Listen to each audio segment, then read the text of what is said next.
هنقول المقادير: 5 بيضات، الوزن الواحدة 50 جرام بالقشرة. أنا وزنت ال4 بيضات دي لقيتهم 256، قلت حلوة قوي لأنها المفروض 225، فقلت حلوة قوي.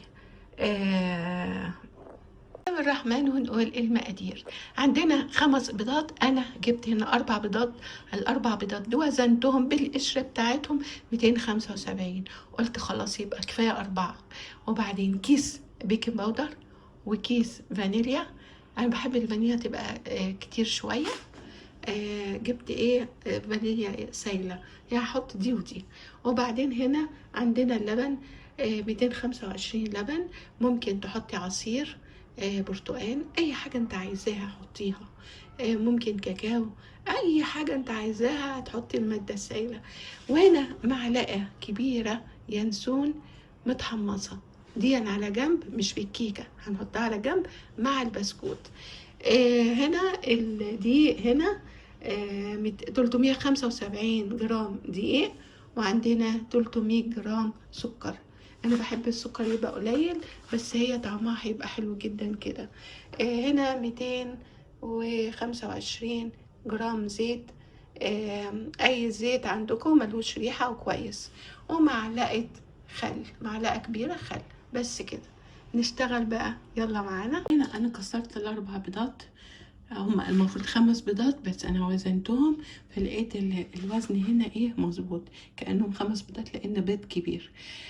هنا هنقوم نضرب البيض ده ونحط معلقة خل. هنضرب البيض ونحط المعلقة الخل اهي، هنحطها كده على بعض ونضرب ان شاء الله.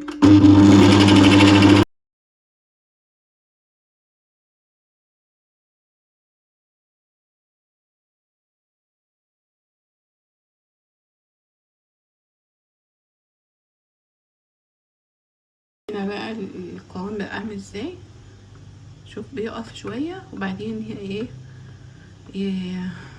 يتجانس مع الباقي.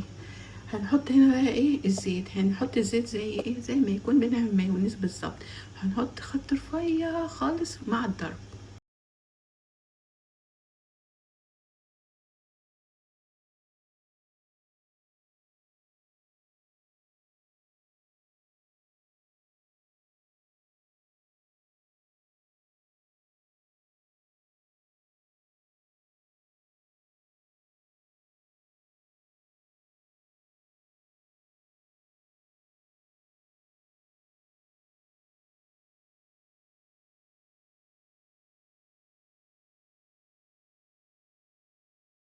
عملت الكيك وبسكوت اليانسون الاقتصادي ب4 بيضات بس، وبنفس المقادير.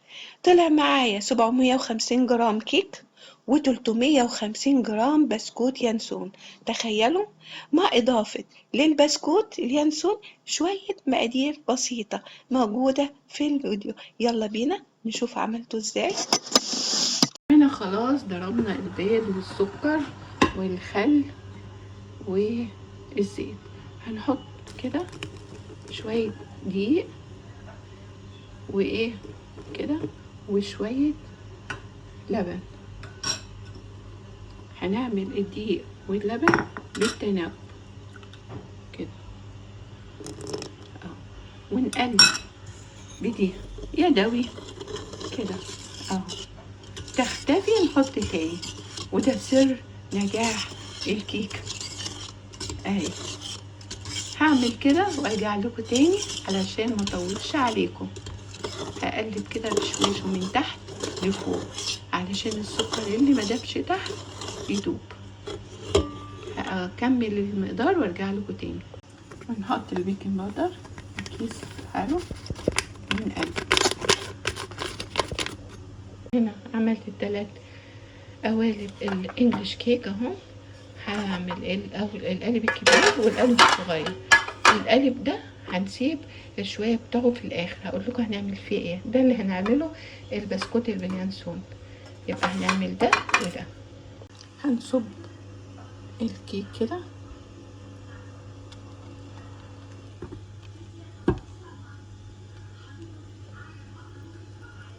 هنصب وارجع لكم تاني.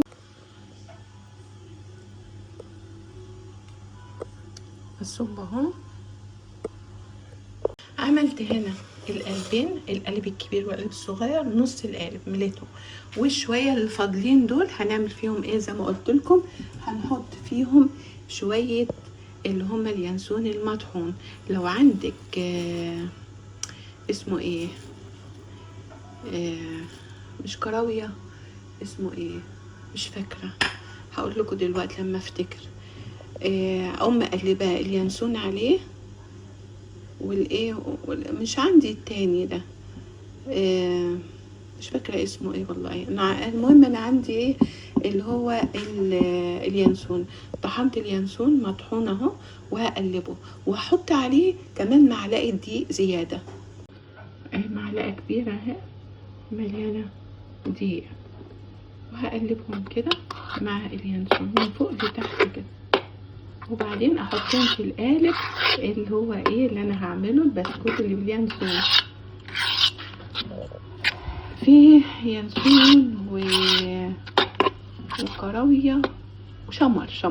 لو عندك شمر بقى يبقى احلى كمان، تحط ينسون وشمر تحفة بجد. بعدين اقلب كده واقوم اصبه في القالب اللي الوسطاني، هقلبه وارجع تاني. هنا عملت الدقيق واليانسون، ولو عندكم نسيت اسمه تاني، قلبت هنا اليانسون مع الدقيق الزيادة، ولو عندك شمر حطي مع اليانسون. انا طحنت اليانسون وحطيته معاه، يبقى ده كده بسكوت باليانسون. يبقى انا عملت هنا الكيك والبسكوت باليانسون. شفتوا بقى كل الحكايه، الفرق بينه وبين الكيك ان انا حطيت معلقه دقيق كبيره والمطحون بتاع اليانسون. وهنا اصب بقى الخليط ده في القالب اللي لسه اللي هو الوسطاني اللي لسه ما حطيناش فيه اهو. هنحطه بقى كده. طبعا من الاول خالص انا مسخنه الفرن اهو. بصوا الخليط اهو، لقيت ابني اهو بيمسك لي الموبايل عشان اصور. الاول ما كنتش عارفه اصور والله، الحمد لله اخدته كده لقيته ماشي، قلت تعالى صور. انا بقول له متشكره جدا يا حبيبي والله، ربنا يبارك فيك، كنت ملبوخه مش عارفه اصور ازاي. يلا ربنا يصلح الحال يا رب اهو. وانا طبعا ولعت الفرن على 180 من ساعه ما جيت ابدا، بحيث ان انا يبقى الفرن سخن على درجه الحراره 180. يبقى كده انا خلصت كده اهو الحمد لله. وهدخل يبقى كلهم اخدوا نص القالب. هدخله بقى الفرن، وبعد ما يطلع هوريكم هنعمل فيه ايه تاني. كده احنا هنحط بقى ايه في الفرن. نحط في الفرن بسم الله الرحمن الرحيم كده. ده اللي هو البسكوت باليانسون، وده الكيك اهي، والقلب التاني اهو حطيناه، التلاتة اهو. وهنقفل، هياخد 35 دقيقة ان شاء الله. بعد 35 دقيقة هنقول لكم، هوريكم بقى شكله. هنفتح نسمي الرحمن ونفتح الفرن. بصوا بقى عاملين ازاي اهو. هنطلعه ونسيبه يبرد، وبعدين نقطع البسكوت والكيك. البسكوت هنقطعه وندخله تاني عشان يتحمص اهو. هنا القالب اهو، هنقلبه كده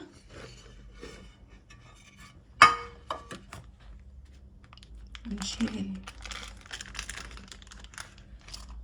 طبعا هي المفروض تبات لتاني يوم، بس انا ايه هنا مش هقدر عشان اصور واخلص. كده نقطع دي كده.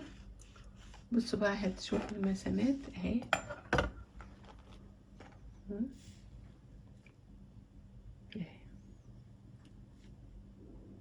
شايفهم ازاي. هنيجي بقى اللي هي البسكوت دي، اللي هي البسكوت برضو اهي، نقطعها برضو.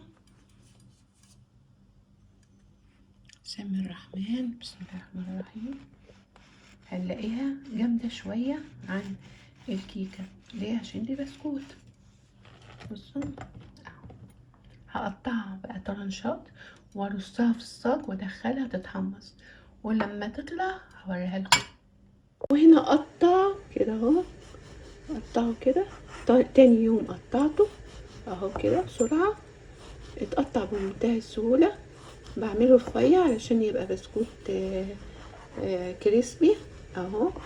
هقطعه، وهنا هرص بقى البسكوت كده، واسخن الفرن على 180 واسيبه 20 دقيقة كده، واتابعه علشان ما يتحرقش.